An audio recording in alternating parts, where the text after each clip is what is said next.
بسم اللہ الرحمن الرحیم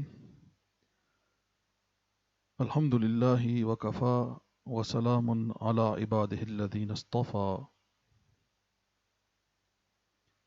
یا حی یا قیوم برحمتک استغیث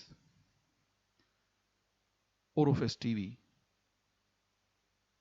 پلے لسٹ قرۃ فیوز یزدانی. اس آڈیو بک کو ڈاؤن لوڈ کریں اور اپنی سہولت سے سنیں. قرۃ 5ویں مجلس کتاب فیوز یزدانی.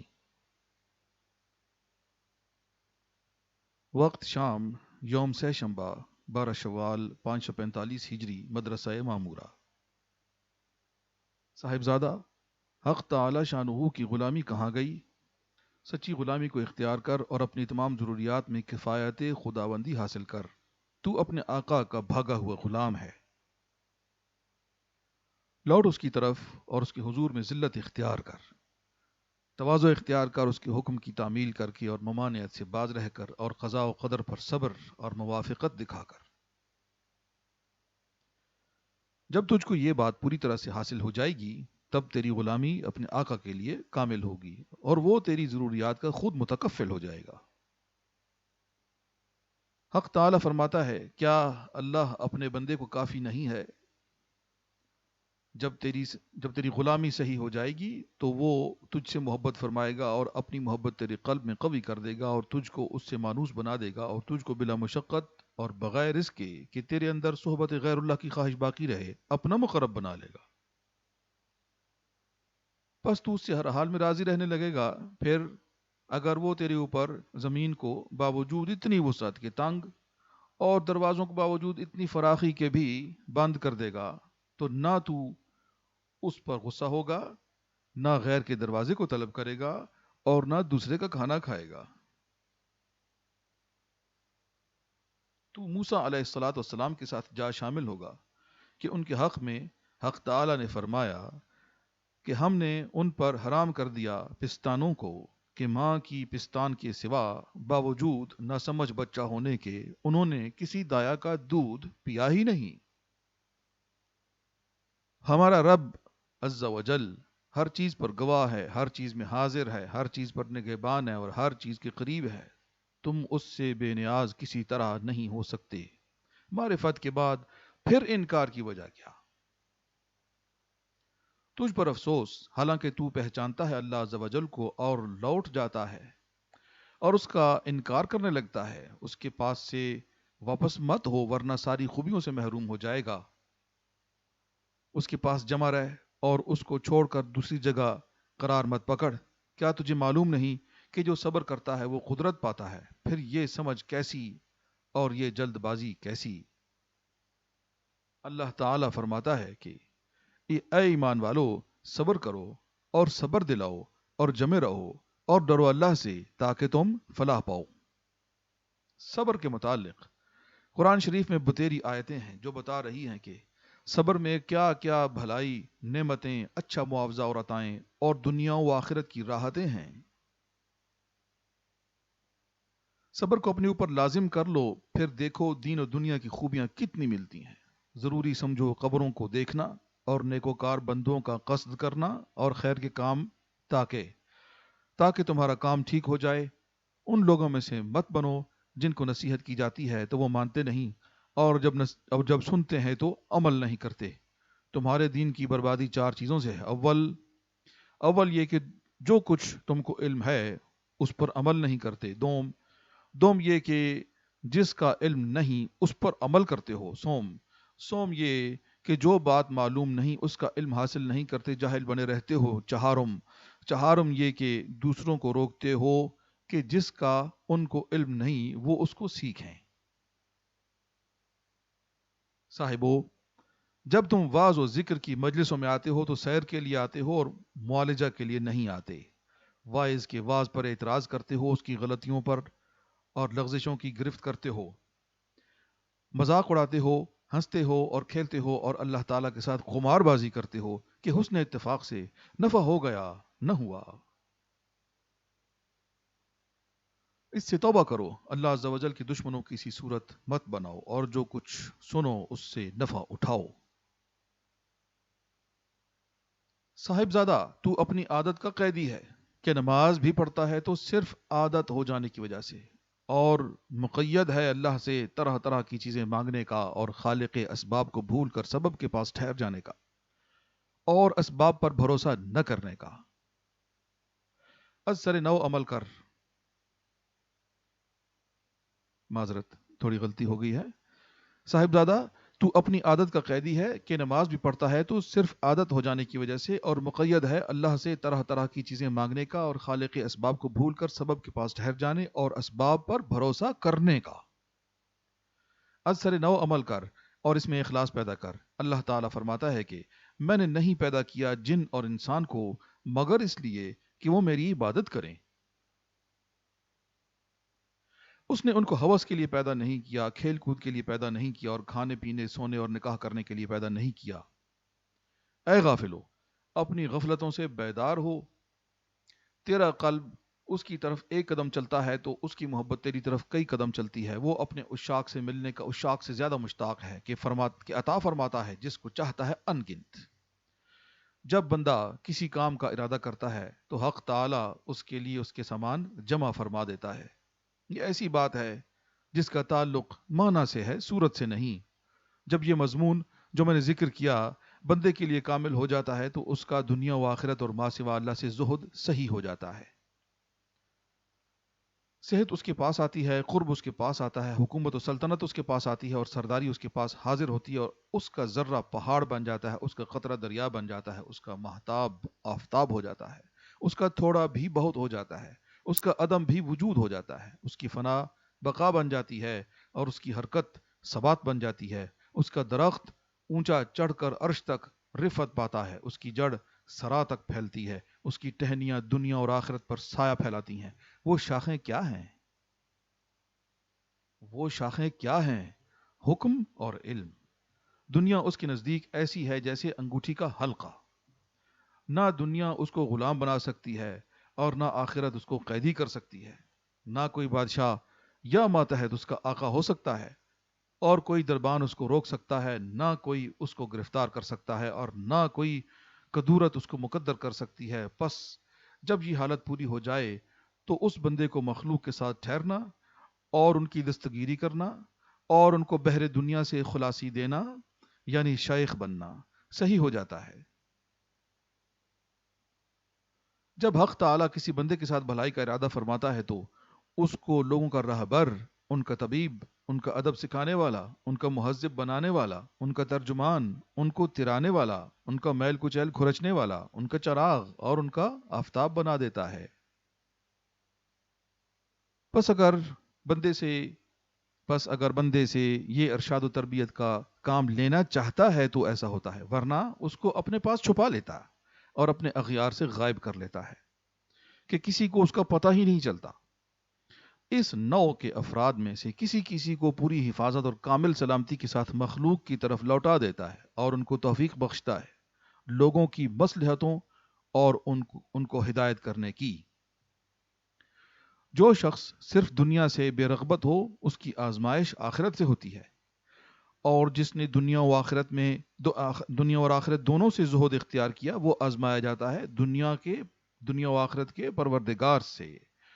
تم غفلت میں پڑے ہوئے ہو، گویا تم کو موت ہی نہ آئے گی، گویا قیامت کے دن محشر میں نہ لا جاؤ گے، حق تعالیٰ کے حضور حساب نہ دو گے، پل صراط پر عبور نہ کرو گے۔ یہ تو تمہاری حالتیں ہیں، اور دعویٰ کرتے ہو اسلام اور ایمان کا۔ یہ قرآن اور علم تم پر حجت بنیں گے اگر تم نے ان پر عمل نہ کیا۔ جب تم علماء کے پاس آؤ اور جو وہ تم سے کہیں تم اس کو قبول نہ کرو تو یہ تمہارا ان کے پاس آنا تم پر حجت بنے گا کہ اب سزا سے بچنے کے لیے کون سا عذر باقی رہا۔ اس کا گناہ تم پر ایسا ہی ہوگا جیسا کہ تم ملاقات کرتے جناب رسول اللہ صلی اللہ علیہ وآلہ آلہ وصحابہ وسلم سے اور آپ کا کہنا نہ مانتے۔ قیامت کے دن حق تعالیٰ کے جلال و عظمت اور کبریائی و عدل کا خوف ساری مخلوق پر عام ہوگا۔ شاہان دنیا جاتے رہیں گے اور اسی کی بادشاہت باقی رہے گی۔ سب قیامت کے دن اس کی طرف لوٹ کر جائیں گے اور ظاہر ہو جائے گی اللہ والوں کی حکومت، ظاہر ہو جائے گی ان کی عزت، ان کی تونگری، اور جو کچھ حق تعالی نے ان کا احترام فرمایا۔ آج بھی وہ کوتوال ہیں رعایا کے اور شہروں کے، اور اوتاد یعنی میخیں ہیں زمین کی، کہ ان کے سبب زمین قائم ہے۔ پس ان کو جو مخلوق کا سردار اور رئیس اور حق تعالی کا نائب کہا جاتا ہے تو معنی کے اعتبار سے ہے، نہ کہ صورت کے اعتبار سے۔ آج معنی ہے، کل قیامت کے دن صورت ہوگی کہ ظالم بادشاہان دنیا آج صورتاً باعزت اور معنن ذلیل ہیں، پس فردا یعنی کل قیامت کو معنی صورت سے بدل کر ان کی ذلت و خواری کھل جائے گی، اور اولیاء و اقطاب و ابدال آج صورتاً محکوم اور معنن حاکم و سردار ہیں، پس قیامت کے دن معنی اپنی صورت لے کر ان کی سیادت و شاہی مرتبے کو کھول دیں گے۔ کافروں سے مباحثہ و مخاصمت کرنے والوں کی شجاعت اس میں ہے کہ ان سے ملیں اور جمے رہیں، اور صالحین کی شجاعت اس میں ہے کہ اپنے نفس، اپنی خواہشوں، اپنی طبیعتوں، شیطانوں اور بد ہم نشینوں سے جو شیاطین الانس ہیں ملیں اور متاثر نہ ہوں۔ اور خواص کی شجاعت دنیا و آخرت اور ما سوا اللہ سے زہد اختیار کرنے میں ہے کہ ایک لحظہ کے لیے بھی دوسری طرف رغبت نہ کرے۔ صاحبزادہ بیدار ہو اس سے پہلے کہ اپنے اختیار کے بغیر بیدار ہوگا۔ دیندار اور اہل دین سے مل جل، کیونکہ حقیقت میں آدمی وہی ہیں۔ سب سے زیادہ عقل مند وہ ہے جو اللہ عز و جل کی اطاعت کرے، اور سب سے زیادہ نادان وہ ہے جو اس کی نافرمانی کرے۔ جناب رسول اللہ صلی اللہ علیہ وآلہ آلہ وصحابہ وسلم نے فرمایا ہے کہ خاک آلود ہوں تیرے دونوں ہاتھ، یعنی تو فقیر اور مستغنی بنے۔ پس یہ بد دعا نہیں بلکہ دعا ہے کہ کاش سونا اور مٹی تیرے نزدیک برابر ہو جائے۔ جب تو اہل دین سے ملے جلے گا اور ان سے محبت کرے گا تو تیرے ہاتھ مستغنی بن جائیں گے اور تیرا قلب نفاق اور اہل نفاق سے بھاگے گا۔ منافق ریاکار کا کوئی عمل مقبول نہیں، تجھ سے کوئی نیکی قبول نہ ہوگی جب تک کہ تو اس سے ذات حق کو مقصود نہ سمجھے گا، تیرے عمل کی صورت قبول نہ ہوگی، بس اس کے معنی قبول کیے جائیں گے کہ اخلاص ہے یا نہیں۔ جب تو اپنے عمل میں مخالف بنے گا، اپنے نفس کا، اپنی خواہش کا، اپنے شیطان کا اور اپنی دنیا کا، تو وہ اس کو قبول فرمائے گا۔ عمل کر اور اخلاص کے ساتھ کر، اور اپنے کسی عمل کی طرف بھی نظر مت کر۔ تیرا عمل وہی مقبول ہوگا جس سے تو ذات حق کو مقصود سمجھے گا، نہ کہ وہ جس سے مخلوق کو مقصود، نہ کہ وہ جس سے تجھے مخلوق مقصود ہو۔ تجھ پر افسوس کہ عمل تو مخلوق کے لیے کرتا ہے اور چاہتا ہے کہ حق تعالیٰ اس کو قبول فرمائے۔ یہ ہوس ہی ہوس ہے۔ تکبر و نخوت اور اترانے کو چھوڑ، اپنی خوشی کو کم کر اور حزن کو بڑھا کہ تو دارالحزن اور دنیا کے قید خانے میں ہے۔ ہمارے نبی صلی اللہ علیہ وآلہ وصحابہ وسلم کی یہ حالت تھی کہ ہمیشہ فکر میں رہتے، خوش کم ہوتے اور غمگین زیادہ، بہت کم ہنستے اور صرف تبسم فرماتے تھے، وہ بھی دوسروں کا دل خوش کرنے کو۔ آپ کے قلب میں احزان و اشغال بھرے ہوئے تھے۔ اگر صحابہ اور دنیا کے معاملات جن کی تکمیل کے لیے آپ مامور تھے نہ ہوتے تو آپ گھر سے باہر کبھی نہ نکلتے اور نہ کسی کے پاس بیٹھتے۔ صاحبزادہ، جب حق تعالیٰ کے ساتھ تیری خلوت صحیح ہو جائے تو تیرا باطن مدہوش اور قلب صاف ہو جائے گا۔ تیری نگاہ عبرت بن جائے گی، تیرا قلب فکر بن جائے گا، اور تیری روح اور اندرون حق تعالیٰ سے واصل ہو جائے گا۔ دنیا کے متعلق فکر کرنا تو عذاب اور حجاب ہے، دنیا کے متعلق فکر کرنا تو عذاب اور حجاب ہے، اور آخرت کے متعلق فکر کرنا علم اور قلب کی حیات ہے۔ جس بندے کو فکر عطا کیا جاتا ہے اس کو دنیا اور آخرت کے احوال کا علم عطا کیا جاتا ہے۔ تیری حالت پر افسوس ہے کہ تو دنیا کے بارے میں اپنے قلب کو برباد کر رہا ہے، حالانکہ دنیا جو تیرے حصے میں آئی ہے اس کی تقسیم سے حق تعالی فارغ ہو چکا ہے اور اس کے اوقات بھی مقرر فرما دیے ہیں جن کا علم اسی کو حاصل ہے. پس تو طلب کرے یا نہ کرے نیا رزق روزانہ تجھ کو پہنچتا رہے گا. تیری حرص تجھ کو خوار کرے گی. خدا کے نزدیک بھی اور مخلوق کے نزدیک بھی تیرے ایمان میں نقصان ہوگا تو طالب رزق بنے گا اور زیادتی ہوگی. تو طلب سے بیٹھ رہے گا اور جب ایمان کامل ہوگا تو طلب سے سوا ہو جائے گا کہ طلب کی اہلیت بھی سلب ہو جائے گی.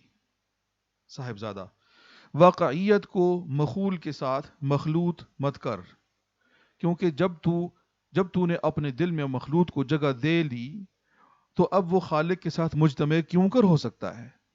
تو سبب کو شریک خدا بنائے ہوئے ہے پھر خالق سبب کے ساتھ کس طرح رہ سکتا ہے. ظاہر اور باطن اکٹھے کیوں کر ہو سکتے ہیں. نیز جس کو تو سمجھتا ہے اور جس کو نہیں سمجھتا اور جو خالق کے پاس ہے اور جو مخلوق کے پاس ہے کس قدر نادان ہے جو خالق کے سبب کو بھول گیا اور سبب میں مشغول ہو گیا سبب کے ساتھ ٹھہر گیا اور خالق کے سبب کو چھوڑ دیا باقی رہنے والے کو بھولا اور فنا ہونے والے سے مسرور ہوا. صاحبزادہ تو جاہلوں کی صحبت اختیار کرتا ہے پس ان کا جہل تجھ تک بھی پہنچے گا. احمق کی صحبت بڑے نقصان کی صحبت ہے. صحبت اختیار کر ایمان والوں کی ایقان والوں کی اور ان عالموں کی جو اپنے علم پر عمل کرنے والے ہیں. کیا اچھی حالت ہے ایمان والوں کی. ان کے جملہ تصرفات نے وہ لوگ کس قدر قوی ہیں اپنے مجاہدوں میں اور اپنے نفوس اور خواہشات کو مغلوب کرنے میں. اور اسی لیے فرمایا ہے رسول اللہ صلی اللہ علیہ وآلہ وصحبہ وسلم نے کہ مومن کی مسرت چہرے پر ہوتی ہے اور غم دل کے اندر. یہ ان کی قوت ہی کی بات ہے کہ مسرت ظاہر کرتے ہیں مخلوق کے روبرو اور چھپائے رہتے ہیں غم کو اپنے اور حق تعالی کے درمیان. ان کا غم دائمی ہے, ان کا غم کثیر ہے, ان کا گریہ زیادہ ہے اور ہنسنا کم. اسی لیے جناب رسول اللہ صلی اللہ علیہ وآلہ وصحبہ وسلم نے فرمایا ہے کہ مومن کے لیے راحت نہیں بجز اپنے رب عز و جل سے ملنے کے. مومن اپنے حزن کو چھپاتا ہے اپنی خندہ روئی سے. اس کا ظاہر حرکت کرتا ہے قصب میں اور باطن اس کا ساکن رہتا ہے اپنے رب عز و جل کے حضور میں. اس کا ظاہر اس کے اہل و عیال کے لیے ہے اور اس کا باطن اس کے رب عز و جل کے لیے. اس کا راز فاش نہیں ہوتا اہل پر, نہ اولاد پر, نہ پڑوسی پر, نہ پڑوسن پر اور نہ مخلوق خداوندی میں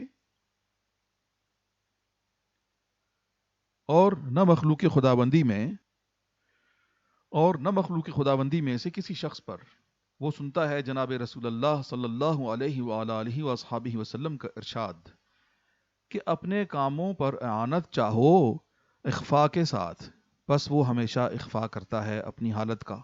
پس اگر کبھی غلبہ ہوتا یا زبان سے کوئی بات نکل جاتی ہے تو بات کی تلافی کرتا, عبارت کو بدلتا, جو کھل گیا اس کو چھپانے کی فکر کرتا اور جو ظاہر ہو گیا اس کی معذرت کرتا ہے.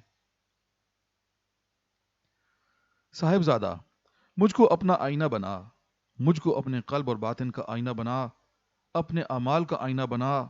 میرے قریب آ, تجھ کو اپنے اندر وہ عیوب نظر آئیں گے جو مجھ سے دور رہ کر نظر نہ آئیں گے. اگر تجھ کو دین سنبھالنے کی ضرورت ہے تو میرے پاس آنا ضروری سمجھ. میں اللہ تعالیٰ کے دین کے متعلق تیری روح رعایت مطلق نہ کروں گا. دین کے بارے میں حیا کرنا میرا کام نہیں ہے. میں ایسے سخت ہاتھوں سے پرورش کیا گیا ہوں جو نہ منافق تھے نہ طالب عوض. اپنی دنیا کو اپنے گھر میں چھوڑ اور میرے قریب آ, کیونکہ میں کھڑا ہوا ہوں آخرت کے دروازے پر. کھڑا ہو میرے پاس اور سن میری بات کو اور اس پر عمل کر اس سے پہلے کہ عنقریب موت آ جائے. دار و مدار اللہ کے خوف اور خشیت پر ہے. جب تجھ کو اس کا خوف نہ ہوگا تو نہ تیرے لیے دنیا میں امن ہے نہ آخرت میں. حق تعالیٰ کا خوف ہی اصل علم ہے اور اسی لیے حق تعالیٰ فرماتا ہے کہ بس اللہ سے اہل علم ہی ڈرتے ہیں. یعنی اللہ سے نہیں ڈرتے مگر وہ علماء جو علم پر عمل کرنے والے ہیں. جو کرتے ہیں، جو کچھ جانتے ہیں اور نہیں مانگتے اللہ تعالیٰ سے جزا اپنے اعمال کی، بلکہ چاہتے ہیں اس کی ذات اور اس کے قرب کو، چاہتے ہیں اس کی محبت اور اس کے بعد حجاب سے خلاصی کو، اور چاہتے ہیں کہ ان کی طرف سے دیدار حق کا دروازہ بند نہ کیا جائے دنیا میں اور نہ آخرت میں، نہ ان کو رغبت ہے دنیا کی نہ آخرت کی، اور نہ سوائے اللہ تعالیٰ کسی کے نہ سوائے اللہ تعالیٰ کسی مخلوق کی۔ دنیا ایک گروہ کے لیے ہے، دنیا ایک گروہ کے لیے ہے، آخرت ایک گروہ کے لیے ہے، اور حق تعالی جل شانہ ایک گروہ کے لیے۔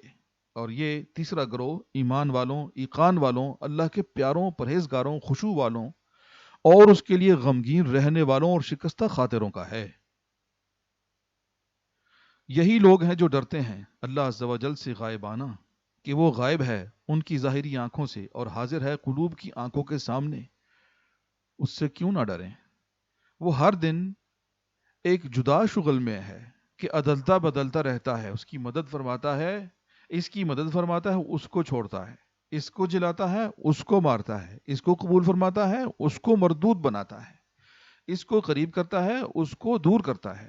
اس سے پوچھ نہیں، اس سے پوچھ نہیں اس کے افعال کی، اور لوگوں سے پوچھ ہوتی ہے۔ یا اللہ ہم کو اپنے قریب کر لے اور اپنے سے دور مت فرما، ہم کو عطا فرما دنیا میں بھی خوبی اور آخرت میں بھی خوبی، اور بچا ہم کو دوزخ کے عذاب سے، آمین۔